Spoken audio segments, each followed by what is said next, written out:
Olá, turma! Tudo bem com vocês? Espero que sim. Estamos dando início agora à nossa aula 3 de artes, ok?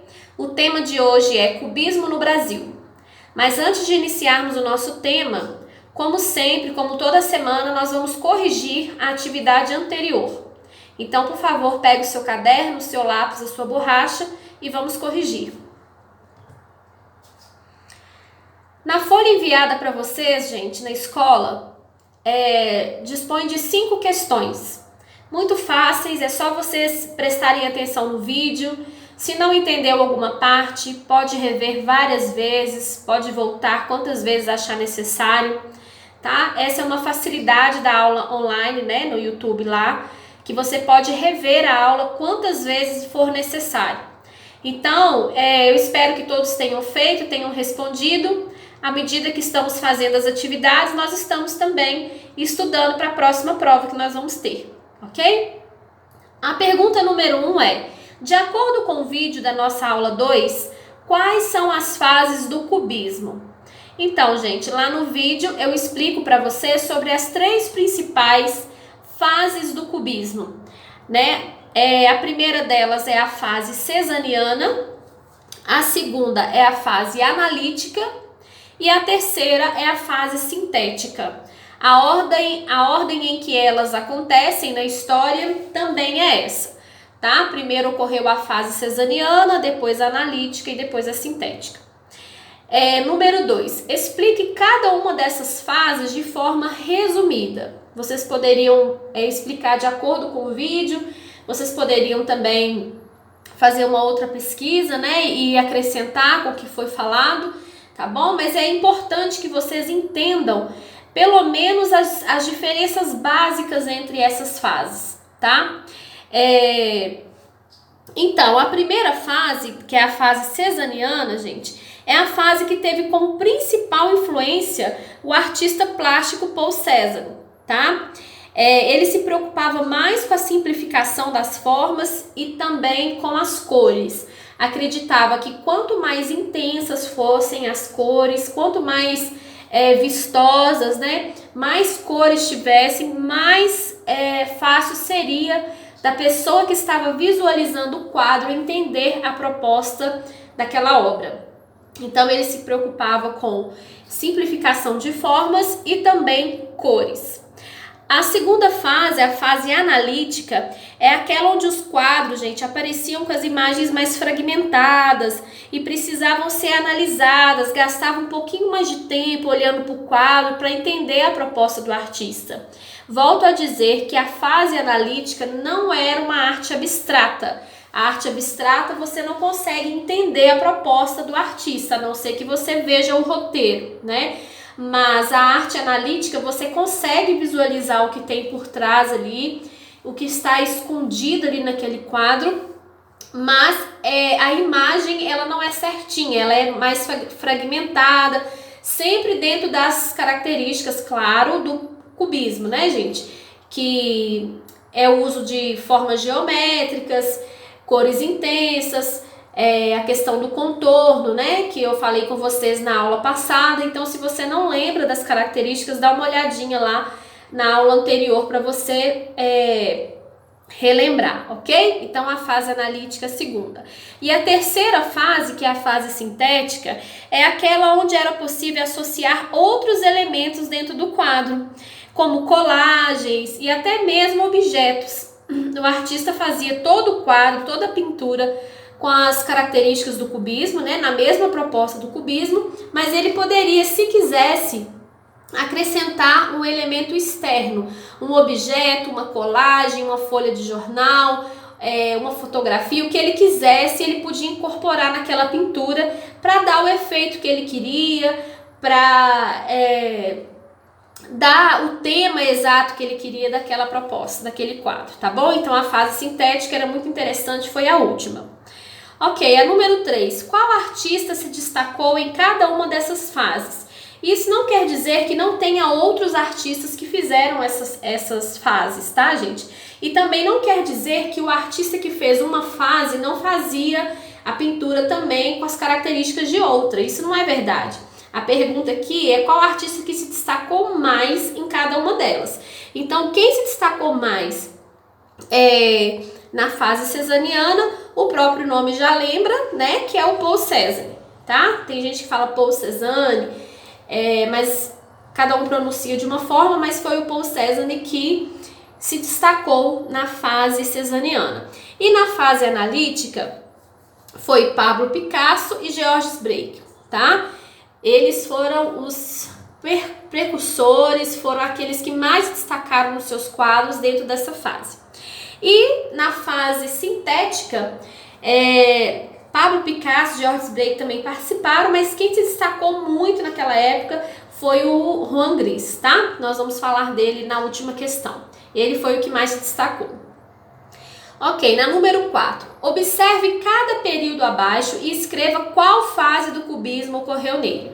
Eu quero só que você olhe para as datas e me fale. Esse período aqui ocorreu esse cubismo. Ocorreu essa fase. Lembrando, né, gente, como eu já falei nas aulas anteriores, que não tem como medir precisamente. Inclusive, essas datas vocês podem até achar pequenas variações dependendo de um livro para o outro que você pesquisar, tá bom? Mas o mais comum que a gente acha, por exemplo, a fase que ocorreu em 1907 a 1909 foi a fase do cubismo cesariano. De 1913 a 1914 foi a fase do sintético. E 1910 a 1912 foi a fase do cubismo analítico. Olha para mim se você colocou certinho no seu caderno, se está errado pode corrigir, para não estudar para a prova depois errado aí, tá? Número 5, faça uma breve biografia do artista Juan Gris. É coisa rápida, gente, é só saber o que esse artista fez, como ele era um pouquinho, tipo de obras, características que ele fazia, só para vocês terem uma noção do que eu tô falando ali na fase sintética, né, que foi aonde ele se destacou mais, tá? Então, gente, o Juan Gris, ele foi um dos mais versáteis e mais famosos pintores e escultores também. Ele não pintava apenas, ele fazia esculturas muito famosas, muito importantes nessa fase do cubismo, tá? E ele era espanhol. E apesar de ter falecido jovem, ele representou ao máximo o cubismo sintético, tá? Quando falava de Juan Gris, naquela época ali, as pessoas já sabiam que se tratava de cubismo sintético, tá? Ele estudou numa importante academia de belas artes de São Fernando, né, que é uma cidade, e começou a ilustrar revistas modernistas de poesia. Então, naquela época era muito comum a venda de revistas de poesia, e era muito comum mesmo, né? Hoje em dia não se vê tanto isso mais, mas naquela época todo mundo gostava de comprar revistas com poesias, né, dos artistas e tal, e ele começou a ilustrar com as artes cubistas dele a capa dessas revistas, tá bom? Ele nasceu em 23 de março de 1887 e morreu em 11 de maio de 1927, e ele faleceu na França. Nasceu na Espanha e faleceu na França, tá bom? Morreu jovem. A história conta que ele morreu bem jovem, tá bom? Então agora a gente vai começar o nosso tema novo, que é o cubismo no Brasil. Semana que vem, gente, possivelmente nós vamos continuar esse tema, nós vamos falar um pouco mais da artista renomada aqui no Brasil na próxima semana, se der tudo certo, né, se Deus quiser. Quem sabe a gente já não volta, né, às aulas mais rápidas, às vezes a gente tem uma programação na cabeça e as coisas mudam rapidamente. Vamos torcer, né, para que a gente volte rápido, mas se a gente não voltar e tiver a aula 4, nós vamos falar ainda do cubismo no Brasil na próxima semana, tá bom? Então, anotem para mim as informações, por favor, à medida que eu for falando, vai completando aí seu caderno. Coloca para mim o título da nossa aula hoje, coloca assim, aula 3, cubismo no Brasil, porque aí você vai seguindo depois para você ter um controle, né, das aulas que você já viu, tá? Então, gente, hoje nós vamos falar sobre esse tema aí. Nós já sabemos o que é cubismo, nós já sabemos as características desse tipo de arte. Nós já aprendemos as fases, nós sabemos que ele não foi uma arte que ficou o tempo todo da mesma forma, é uma arte que foi mudando ao longo dos anos, ela foi criando sempre novas roupagens, né? Foi sempre sendo repaginada na história, tanto é que é um dos movimentos artísticos mais importantes dentro da história das artes, tá?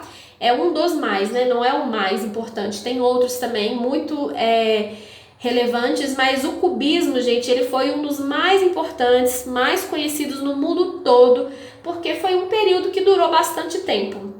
Até hoje, na atualidade, nós temos artistas que usam as técnicas do cubismo em seus quadros. Não são cubistas 100%, mas tem artistas que usam a prática do cubismo nas suas obras, como por exemplo Romero Brito, tá? Ele usa nos seus quadros muita coisa que tem no cubismo, por exemplo, as cores fortes, a geometrização e tal, tá? Mas ele também mistura outros estilos, só para vocês entenderem que é uma arte que realmente fez muito sucesso e até hoje é muito lembrada, ok?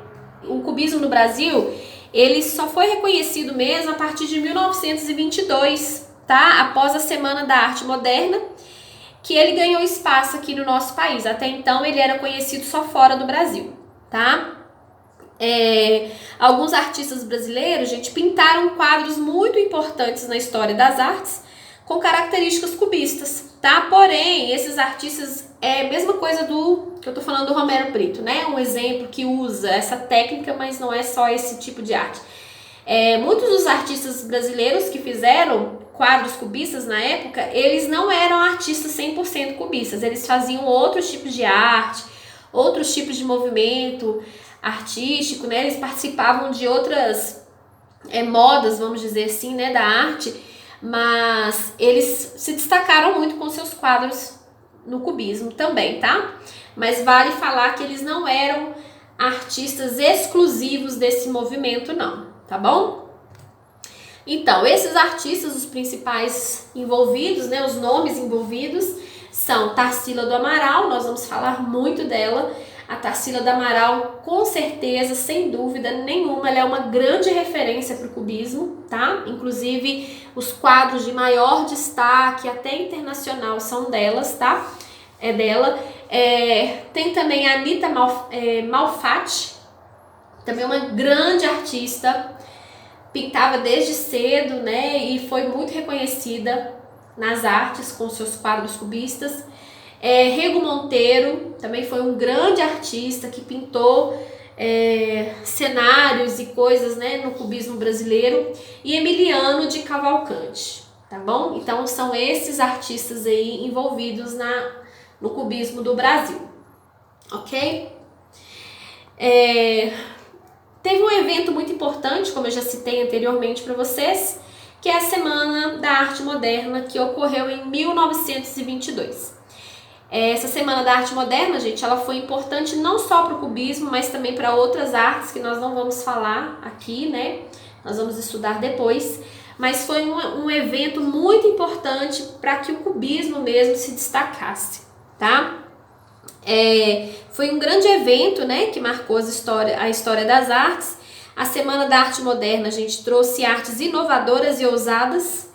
Era um evento que teve aqui, né, no país e que reuniu artes do mundo inteiro.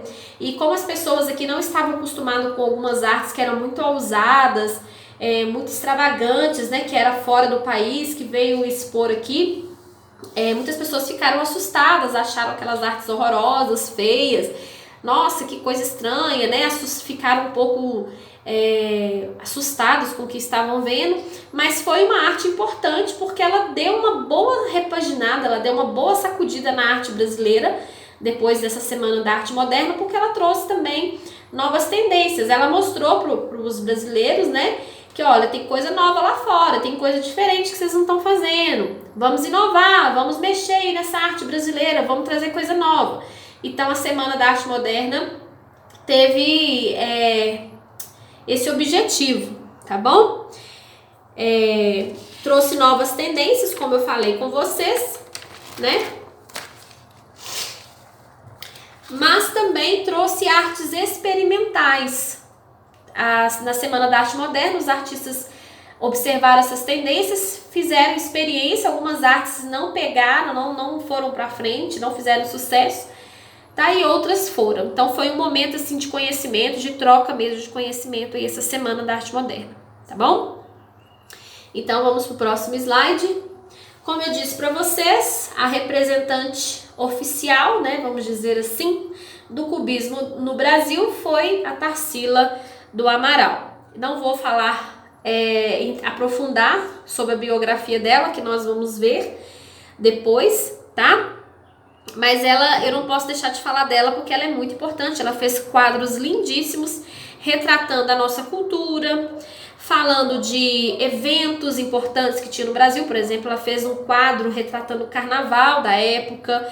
Ela usou coisas da nossa fauna, da nossa flora nos quadros. Era tudo muito colorido, tudo muito a cara do Brasil, quadros alegres, tá? Mas também pintou coisas da sua vida pessoal. Tem quadros dela que ela fez representando como ela estava se sentindo, tá? Então ela foi uma artista muito versátil. Essa pintura ao lado aí é uma pintura dela, né? É um quadro dela mesmo, um autorretrato.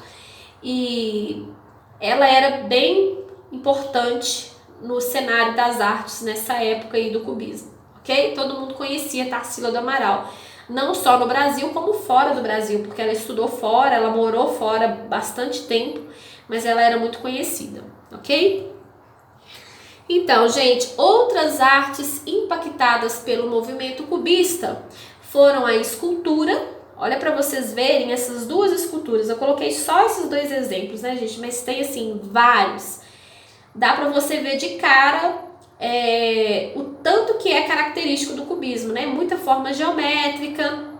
Olha para vocês verem, os desenhos são todos em formas geométricas, né? A diferenciação é que não tem muitas cores como nos quadros cubistas, tá? Mas é tudo desenhado de forma bem tridimensional, né? A pessoa olha, dá para ver. Se olha a foto por um ângulo, enxerga uma coisa. Se olha a escultura, aliás, por outro ângulo, vê ela de uma maneira diferente, né? Então, a escultura cubista era bem interessante. Às vezes, tem pessoas que podem achar estranho, né? Por exemplo, esse segundo quadro aí, nossa, parece um rosto deformado.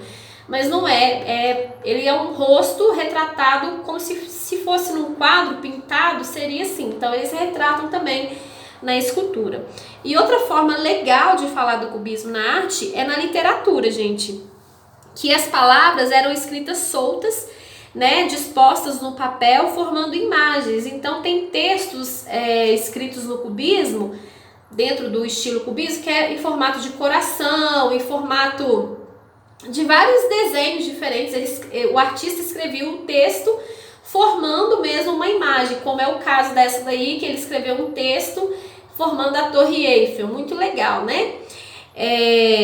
E o cubismo ele só apareceu na literatura ali por volta de 1913, tá bom? Ainda falando em literatura, eu não podia deixar de citar para vocês o marco da literatura cubista no nosso país, que foi o escritor Oswald de Andrade, tá? Ele nasceu em 1890 e morreu em 1954. Foi um dos principais nomes que trouxeram o cubismo para a literatura brasileira, tá, gente? Coloquei aí a capa de 2 livros dele, que, olha para vocês verem, dá para vocês perceberem desenhos do cubismo no quadro, na capa dos livros dele, aliás, né? São desenhos bem geometrizados. No segundo quadro já é na fase ali que se falou muito a questão do pau-brasil aqui no Brasil, ele já usou mais as cores, né? Os quadros muito parecidos com os quadros dos artistas cubistas. Então ele escolheu tudo assim voltado para dentro da arte do cubismo, tá? E ele foi um dos escritores mais famosos aí dentro desse tipo de arte. Muito legal, né, gente? Oswald de Andrade, com certeza vocês já ouviram falar esse nome por aí. Quero falar também, vou explicar melhor na próxima aula, porque eu vou falar da Tarsila, então não tem como falar da Tarsila do Amaral sem falar dos quadros dela, né? Então eu coloquei 2 quadros que são conhecidos mundialmente. Teve pessoas importantes, celebridades, que vieram ver esses quadros, né, vieram conhecer esses quadros de perto, que são, todos os dois quadros são da Tarsila do Amaral, que um deles é A Negra, tá? Depois eu vou falar melhor a história dele, que foi um quadro feito em 1923, e o famoso Abaporu, 1928. Dá para vocês perceberem que as duas pinturas são relacionadas à nossa cultura brasileira aqui. As duas pinturas são relacionadas à nossa cultura, como por exemplo a questão da negra, né, da nossa raça mesmo, a nossa mistura e tudo, e também do Abaporu, que você já percebe que esse nome tem algum teor de língua indígena, tudo. Ela vai falar um pouco disso dentro dessas artes. A proposta dela traz um pouco dessa ideia, tá bom? Mas eu vou falar melhor para vocês quando a gente estudar as obras da Tarsila separadamente. E o Abaporu foi feito em 1928, ok? Por último, gente, eu quero destacar aqui algumas características do cubismo no Brasil. Não tem muita diferença do cubismo, das características gerais que a gente viu na primeira aula do cubismo, mas eu preciso destacar alguns pontos, né? O cubismo no Brasil, sem dúvida, é baseado no cubismo europeu, como eu disse para vocês, né? Os artistas estudaram fora, trouxeram essa tendência para cá. Então, muitas ideias dos primeiros quadros cubistas que foram feitos aqui vieram da Europa mesmo. A ideia, né, o jeito de pintar, depois eles foram adaptando ao nosso jeito brasileiro aqui. Formas mais simplificadas, isso também já é do cubismo de forma geral, mas os quadros do cubismo brasileiro também apresentam formas bem simples, tá? Dos desenhos, dos traços. Permanência de várias cores, né, gente? Se tratando de Brasil, não tem nem o que dizer, porque é um país alegre, né, com representado sempre com muita cor, muita alegria, né, questão das festas, questão da natureza, né, das várias paisagens. Então eram sempre quadros muito coloridos, tá? Retratando paisagens brasileiras, tem quadros retratando sobre floresta, retratando paisagem do interior. Então sempre tinha paisagens brasileiras, tá bom?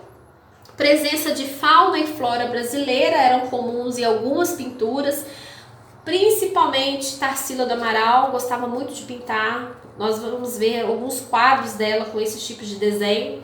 E também, que era muito interessante, que às vezes não acontecia em alguns movimentos fora do cubismo, que é o reconhecimento das mulheres como grandes artistas, né? Tarsila do Amaral, Anita Malfatti foram reconhecidíssimas, e às vezes as mulheres não tinham tanto destaque assim nas obras de arte, infelizmente. A gente vê mais falando nome de homens, pintores, né? Mas no caso do cubismo, nós tivemos aí algumas mulheres que se destacaram com as suas habilidades artísticas. Olha que legal, né?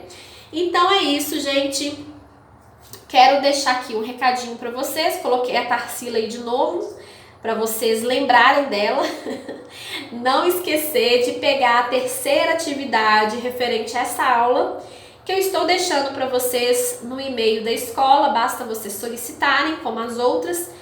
Recortar, colar, fazer no seu caderno, né, gente? Fazer assim, não é só copiar. Vou copiar aqui rapidinho só para me fazer atividade. Não, faça com atenção, leiam, é muito legal a história das artes, é muito interessante. Às vezes você vai lembrar de eu vi esse quadro aqui, eu vi esse desenho no livro de português, eu vi esse nome no livro de história, e você vai linkando as disciplinas e você vai entendendo melhor todo o contexto daquele assunto. É muito interessante, tá bom? Então não esqueçam de fazer com bastante carinho. Um abraço para vocês. Espero que vocês estejam bem. Estou com saudade de todos. Todos estamos querendo retornar à nossa vida normal, né? Mas estamos nesse período aí, vai dar tudo certo, se Deus quiser. Um grande abraço, gente. Fique com Deus.